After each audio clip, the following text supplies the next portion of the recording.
Well, welcome to the King County Recovery Podcast. My name is Carolyn Presnell, and I am your host today. I am here with Ashley McGirt, who has agreed to come and chat with us today. And, we're going to just get into a conversation about recovery. I'm going to do just a little bit of an opener. Ashley McGirt is the founder and president of the Washington Therapy Fund.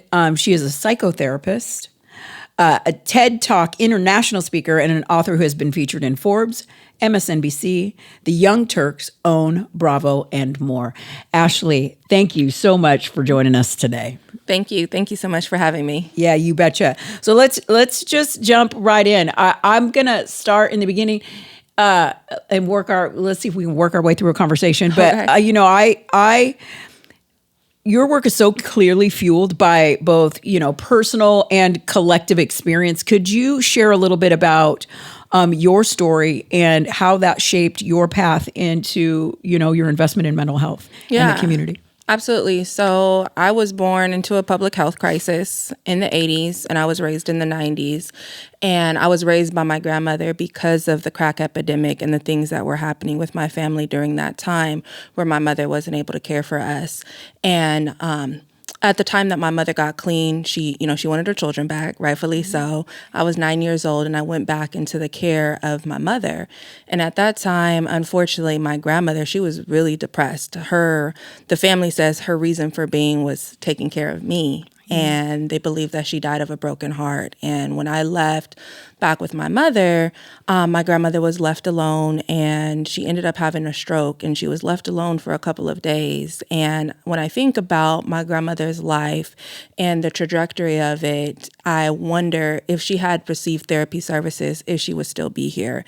Instead, she fell victim to alcoholism, and that was one of the destructive ways in which she processed through her stress. And then looking at my mother's stress, my own stress, my grief that turned into major depression at a young age, going back into the care with my mother who hadn't been raising me, and all of the factors, not knowing my dad, the criminal justice system, he was incarcerated. So all of those different things played out. And I ended up going to see a school counselor. I grew up in Berrien at a time when Berrien was predominantly white. Now it's definitely more diverse, and I ended up seeing a white school counselor who didn't understand the role of grandmother in Black families. Yes. And she was really dismissive of my feelings and what I was going through, and just kept trying to say, oh, this is the normal cycle of life. And even at 9 years old, I knew that it wasn't normal for my grandmother to have passed so young. And I really wanted to be a lawyer. But in order to heal my own depression, I started studying psychology and just got involved in this work. And it was a long process of doing my own healing and realizing that there's got to be other Black children experiencing what I'm experiencing, because I kept hearing, just pray about it. It's going to be okay. It's okay. And I'm a firm believer that you can pray and go to therapy. And I want there to be culturally responsive therapeutic services available, because while I did go to counseling, I spent my time educating a grown woman on race relations in America at 9 years old. And that kind of paved the work that I do. And then fast forward to starting the Therapy Fund Foundation during the middle of a pandemic, so many people were experiencing grief. We all lost something during the pandemic, even if it was just the ability to go to your favorite gym or your movie theater, or even greater, the loss of a life. And add on to that exacerbated racial stressors with the George Floyd protests, Breonna Taylor, all of those things that were happening. Even here in Seattle, what happened with multiple Black lives that were taken, and people were looking for support, and they were looking for a Black therapist. And we're a unicorn, really. Yeah. There's literally only 4% of Black clinicians throughout the entire United States, and just the need. And what does that translate to in Washington, or even if you have the number in Seattle specifically, in King County? I don't have the numbers in King County. I had the percentage. I think it was like 3%. I can't remember if our population here is like 8% or 6%. We have a small Black population in general, and then add on that. But in totality, for every 648 people, there's one Black therapist available. So that means there's not enough to go around. And then add on understanding the culture, because all skin folk ain't kinfolk. And just because you're Black, it doesn't mean that you necessarily understand the culture of the Black experience. And you could still uphold white supremacy. And so it's really important in my work that we practice from an anti-oppressive psychotherapeutic lens. And there's just a shortage overall of clinicians, and people were reaching out. And when they found me, or they found other people who looked like me and served like me, they couldn't afford our services. And, I'm calling my peers. They're like, I'm burning out. I'm overwhelmed. I'm ready to go in tech and just leave the field. And I was like, there's got to be a better way. And I had always wanted to find a way to make sure that therapists were paid adequately, because these insurance companies offer low reimbursement rates, make us do difficult paperwork. Let's not even talk about the Medicaid process and what that looks like, and why so many of us don't actually take Medicaid. And so I was just like, how can we pay therapists and have community members receive free services? And part of my work is doing talks like this. I'm a social justice advocate. I serve on the NAACP.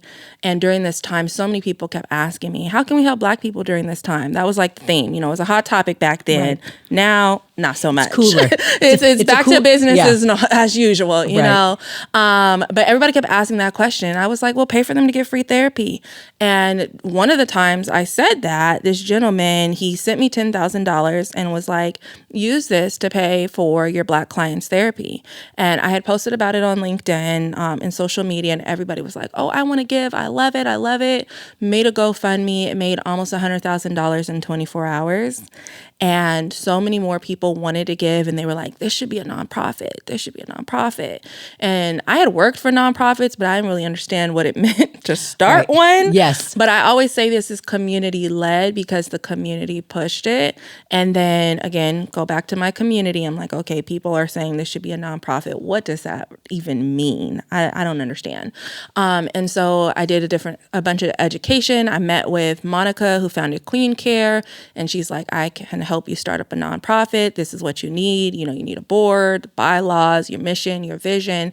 And I started thinking deeper. I'm like, well, what is the mission? It's got to be more than free therapy.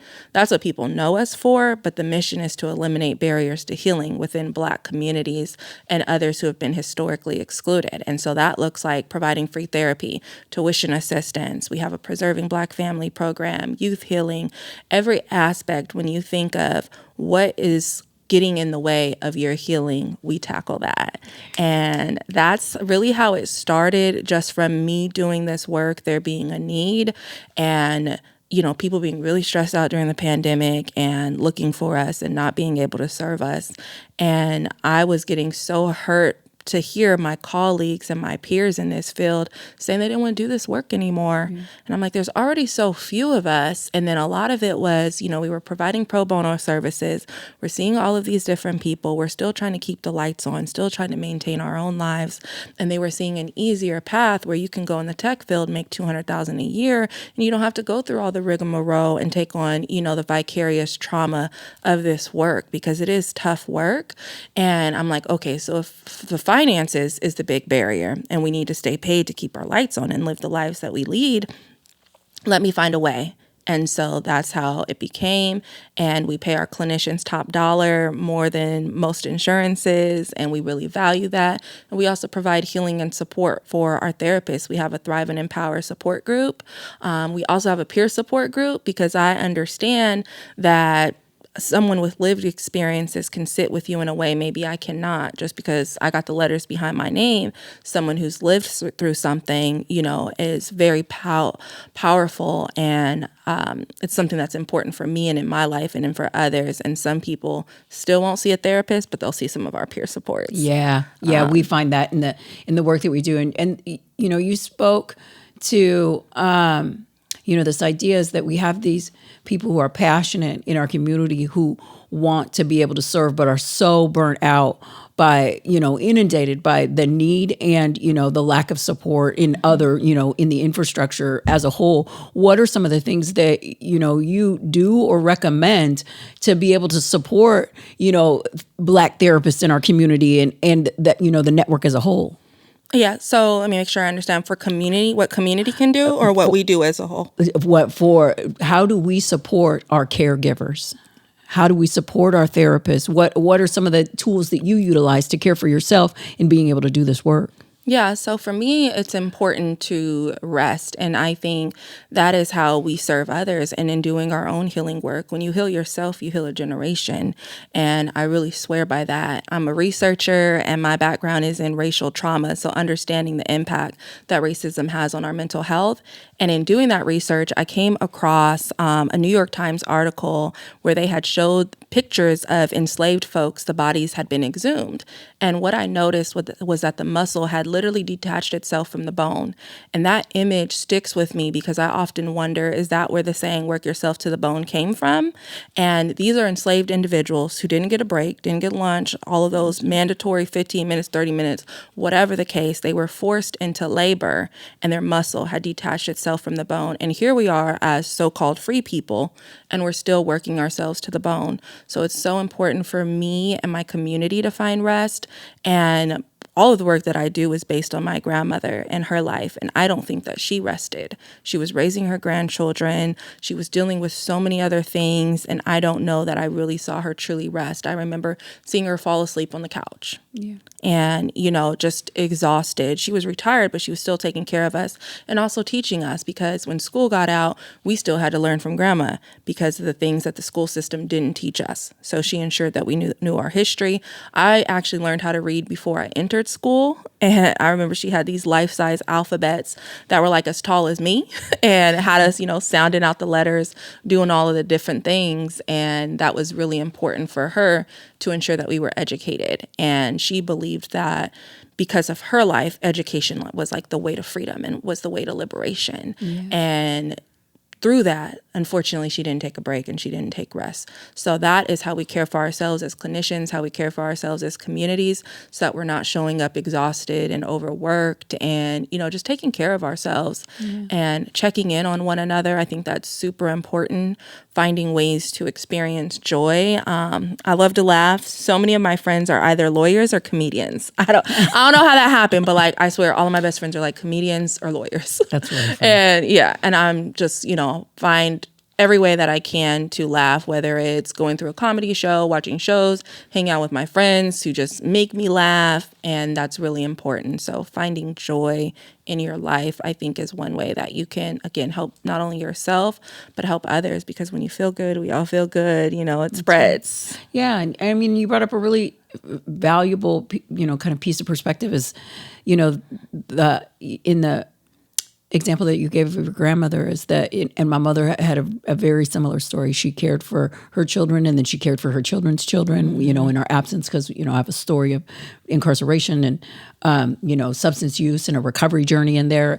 And the moment, because she had never learned how to be in peace or be at rest, is that the moment that it happened is that she had no ability to, in her interior, in her spirit or in her heart, to be able to navigate that place, and it took her life. So I do believe in that.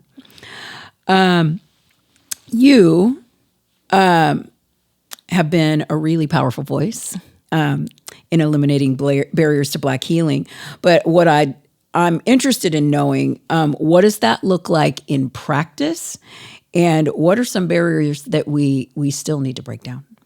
Absolutely. So it looks like destigmatizing mental illness.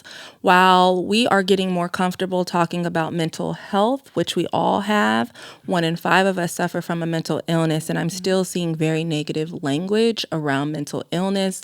And it looks like releasing the shame and the guilt around that. I'm a person who has suffered from depression, so I understand mental illness and what that looks like firsthand, and being more compassionate to individuals and having an understanding. I think COVID helped a little bit with that because say more about that.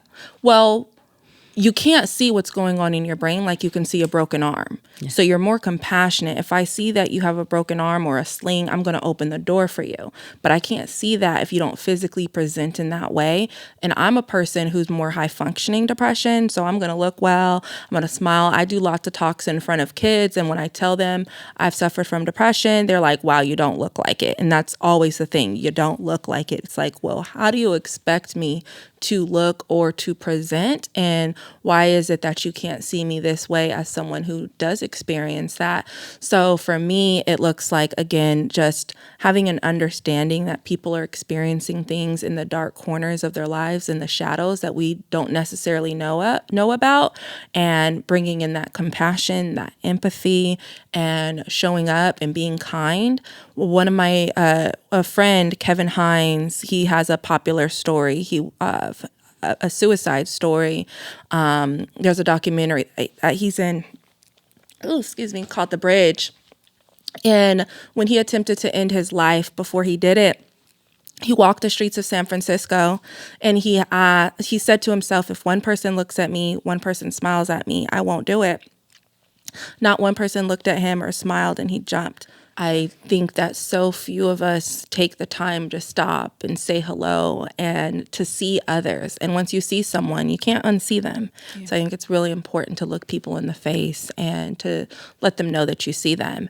And as far as other barriers that we can break down in terms of eliminating barriers, finances is always key. And that's what we're tackling at the Therapy Fund Foundation, is making sure that we have accessible, free services available, and we're compensating people who are doing that work. That's right. And the conversations around mental illness, because I think we've got mental health down pat. Now we just need to be more open about talking about mental illness and understanding the difference between the two. And let's see, policy reform. I think we need to move from crisis-centered care to preventative, especially when you look at insurance and different things and diagnosing. And, we all could benefit from talking to a clinician and just about the normal day-to-day stressors. We may not necessarily have a DSM-5 diagnosis, but if we don't have one, the clinician can't be billed. We can say you got an adjustment disorder, but for how long are you adjusting to this? And I think that also creates problem, and that's part of the wound when it comes to Black healing, because we've been overdiagnosed and misdiagnosed. And when we think about why we've been overdiagnosed and misdiagnosed, it comes down to a funding thing and also a lack of understanding. One, you don't understand my culture, and then two, you're trying to check a box and put me into a box so that you can ensure that you're being reimbursed for this service.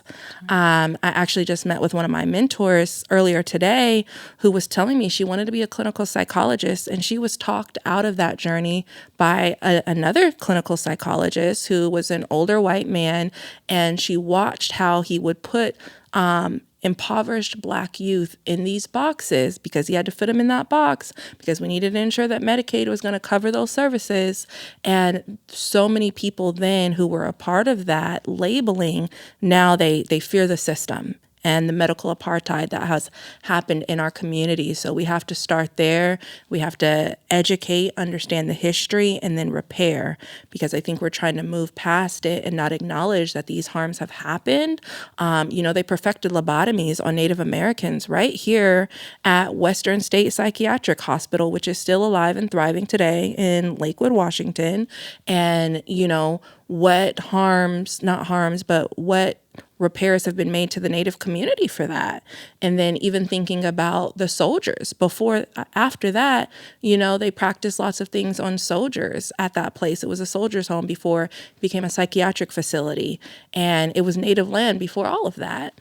And I think it's so important that we understand the history in our communities and the legacy that is embedded within us when it comes to mental health.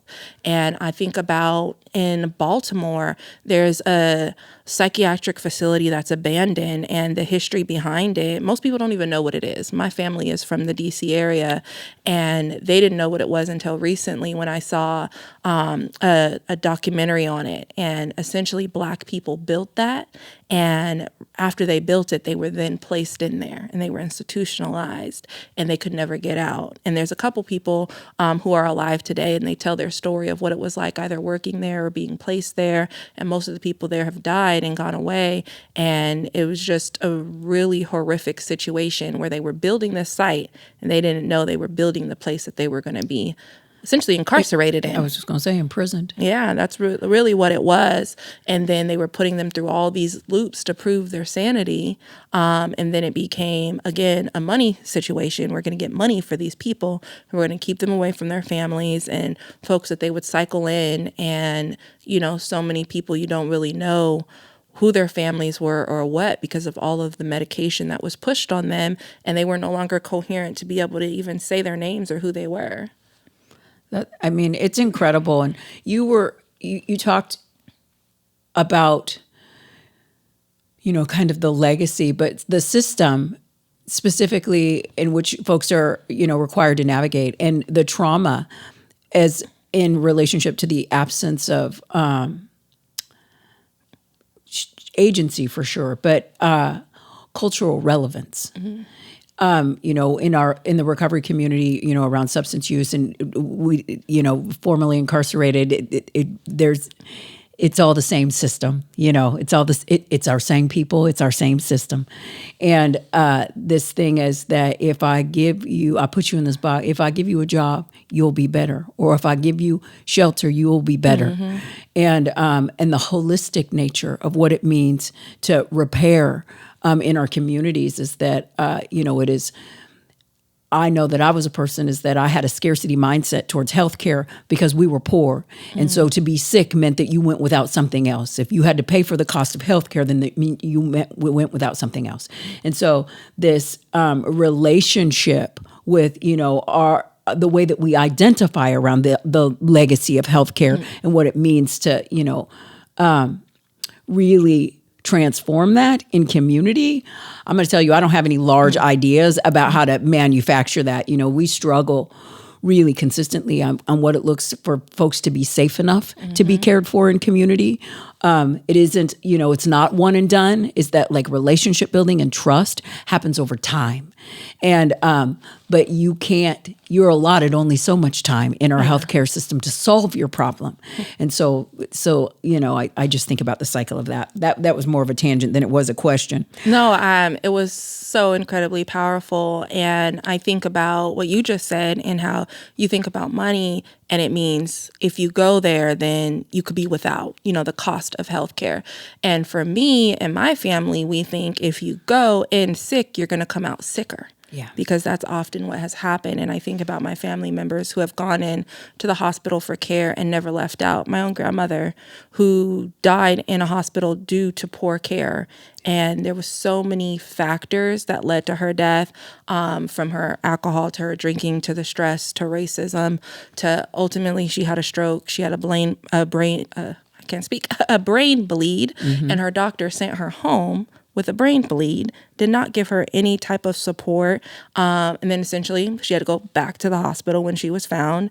And then she was very small. She was like 90 pounds. And they ended up giving her tube feeding. They placed the tube incorrectly, and the tube feeding leaked into her body. And that's ultimately what killed her.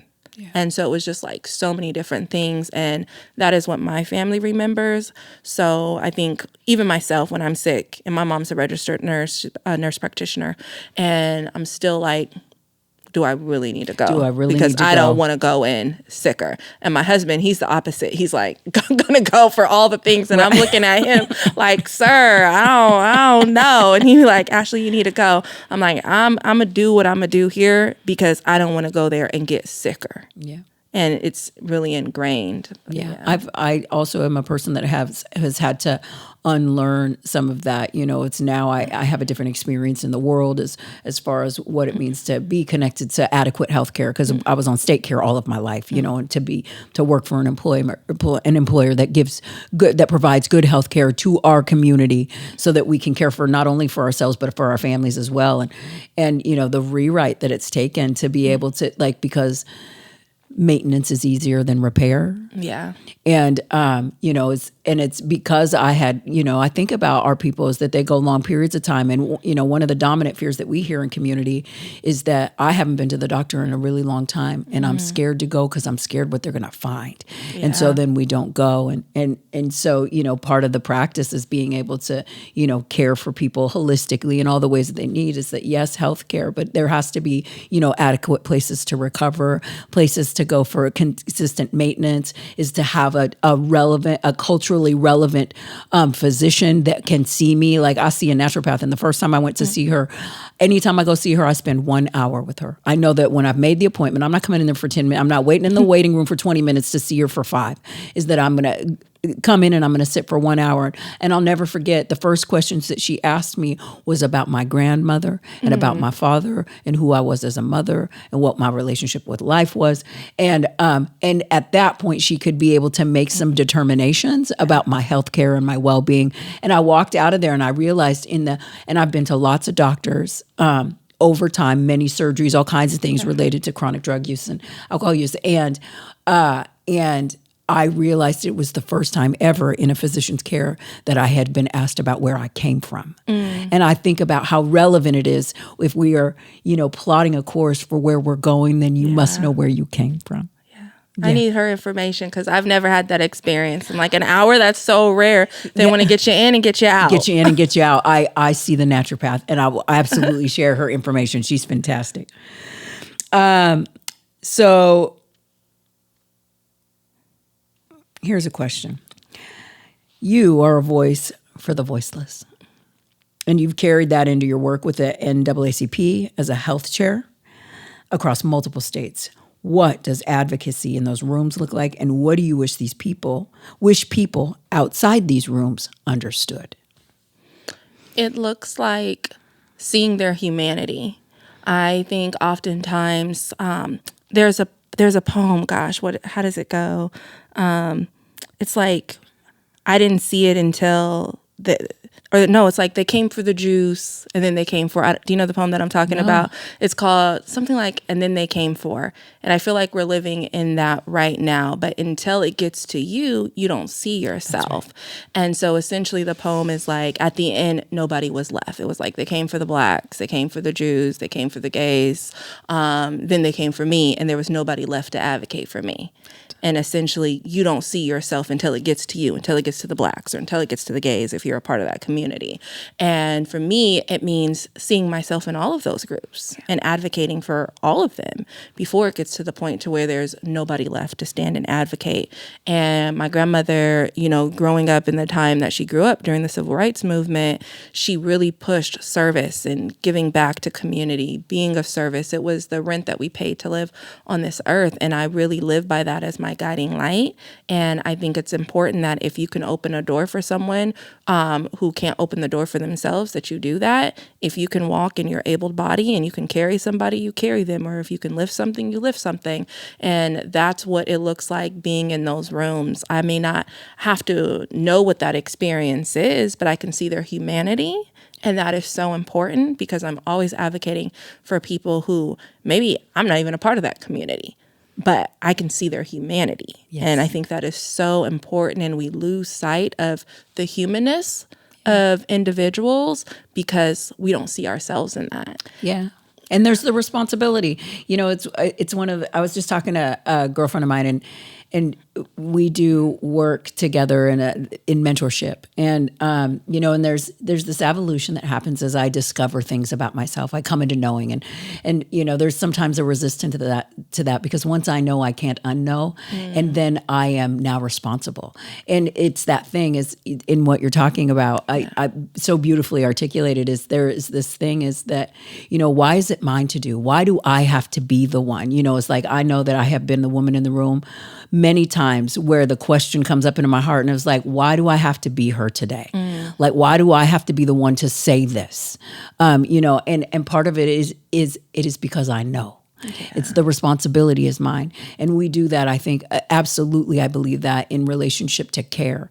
Is that like we don't, if you had a room full of children, you wouldn't choose which one was more, which was the priority. They would all be important. And so the preciousness of each one of us is that our experience is that even in the, the most challenging, the most difficult to deal with, someone had shared with me really early on is that, the people that are the hardest are the most wounded. And it's like that they are actually more deserving of the care than you imagine and if I want to have influence in your life or in your experience in a way that is useful, that transformation is possible, I first must be somebody that is safe and accessible. Yeah. And so I think that that's powerful. When you think about advancing equity in mental health, what's something that you wish that every therapist, policymaker, or funder would take seriously? Oh gosh, just one thing. Listen, many. If you got several, give us several. Yeah, that's hard. I feel like we need to take seriously the state of where we are, the state of this country, politically, emotionally, spiritually, and really understand that all of this impacts our mental health, our well-being. I really wish that everyone, especially from a policy level, would understand the impact that systemic racism has had, not only on our mental health, but on our physical health, and see how we need to right those wrongs and repair. And if we look at things through that lens, we'll change the policies, we'll ensure that everyone has adequate access to culturally responsive care. We will move differently, we will live differently, and I think we have to see the forest from the trees, see it beyond ourselves. So if we are that policymaker and we're the ones making those decisions, I think it's so important for us to, again, see the future and see the long game and not just think about right now in this moment, but 10, 15, 20, 50 years from now, what is this policy going to do or what is it going to say? And how can we all ensure that, we're going to have good, sound health? Yeah. I think about, the cost of reparations, because that's often, and this is an opinion, this isn't a fact, is, from my perception is that when we think about reparations, we think about what it costs us now as opposed to what it costs us later. Yeah. It's that, this acknowledgement of a harm is that like the tidal wave effect that it will have not only on whatever the current piece of policy or wrong that has been done, but, systemically over and historically over time. And it's such a strange thing to, be concerned about when you think about the perpetuation of it is infinite. It's that at some point you will come to the end of having to pay for a past harm. Yeah. It's that, but you can't count the cost of infinite perpetual harm when you can never, recognize that that one has been done. And so often, I think about the healing in my own life, when I think about like in our community, one of the things that we talk about really consistently, what is a major component of what we do is recognizing is that that I have some shortcomings and that it has had impacts on the world. And then not only going and addressing those impacts to say, what are the ways in which I've harmed you? But could you please tell me what it was like from your point of view? Yeah. Is that to be able to really reconcile that? Because I may have a perception of my harm and people go, yeah, that is in fact what you did, Carolyn. But these were the ways that I was really harmed. And it's that even if, at the end of it, they go, well, I'm glad you're doing what you're doing, but I prefer to never see you again. Is that their healing has happened in that space because I'm no longer carrying the wound and that people haven't felt like they've been gaslight or abandoned by me, by whatever negative components are that, I've contributed to their life. And I think about systemically, here's pie in the sky, what it would look like if we had that kind of relationship with responsibility for harm done so that we could really capitalize on like the space that gets freed up because it's no longer occupied by what we won't acknowledge. Absolutely. I shared earlier that I was born into a public health crisis, but during the 80s, 90s, it was not seen as such. And I think about the crack epidemic and the opioid crisis and how the two were treated very differently. And it's been two very different communities impacted by both, predominantly white communities now and predominantly Black communities then. And I think about how my life, my mother's life, my grandmother's life would have been looked at differently if they were treated with resources and support instead of, you're the bad person, crack baby, all of these things that were put out instead of rehabilitation. They got criminalized. Versus right now, how we're treating the opioid crisis with all these services, and we're going to get you Narcan and all the support, which is phenomenal. But just think about if that support was provided to the families back then. And I'm writing a book right now about racial trauma in healthcare, and I tell it through the lens of my family life and what I've experienced. And I was doing research, and I came across a phenomenal book called When Crack Was King. And it talks about how crack babies were labeled, and there was this article that was put out, I think it was like the New York Times cover page, basically saying that the crack babies would have been better off dead, and how they had all these issues with their brain and how they would grow up with all these societal problems. And here I am, doing the exact opposite of what they had predicted would be the outcomes of these babies and these children's and the mothers and the fathers. And that was put out into a major newspaper. And, we have to go back and look at what was done and how these drugs were intentionally placed into our communities, and at one point even used to help people work long hours. Cocaine and all of that was really like the popular thing until it seemed to be making Black people superhuman. And it was like, oh, wait, we got to stop that. Yeah. Well, listen, Ashley, I have delighted in spending this time with you. I think, in closing, I want to ask you, what legacy are you hoping to leave behind for the field, for your community, and, maybe even your younger self? I want to leave a legacy of wellness. My younger self was not well. I was immensely depressed and suffered from suicidal ideation. And now, with the rest of the time I have left, however long that is, only God knows, I just want to be well. I want to see my community well. I want to see us experience joy. I have a cousin who just passed away. He was addicted to meth and other drugs. And my baby brother also suffers from addiction right now, running the streets of Seattle somewhere. And I share this story because my cousin just passed away, probably from an overdose. They're trying to figure it out. And he was really sad, and he wanted help. He would reach out, he knew I had the therapy fund, and he was like, I want to get some therapy. I want to get some help. And he would try and then fall off. And I just want to see people well. I think so many of us are hurting, and then they turn to drugs and other things because they want to numb the pain. And I wonder what a world would look like where everyone was well. Yeah. Thank you so much, Ashley, for taking the time and meeting with me today. It was delightful to meet you. Likewise. We would also like to thank the King County Behavioral Health and Recovery Division, and of course the team at Orbit Studios for making this podcast possible. Thank you so much.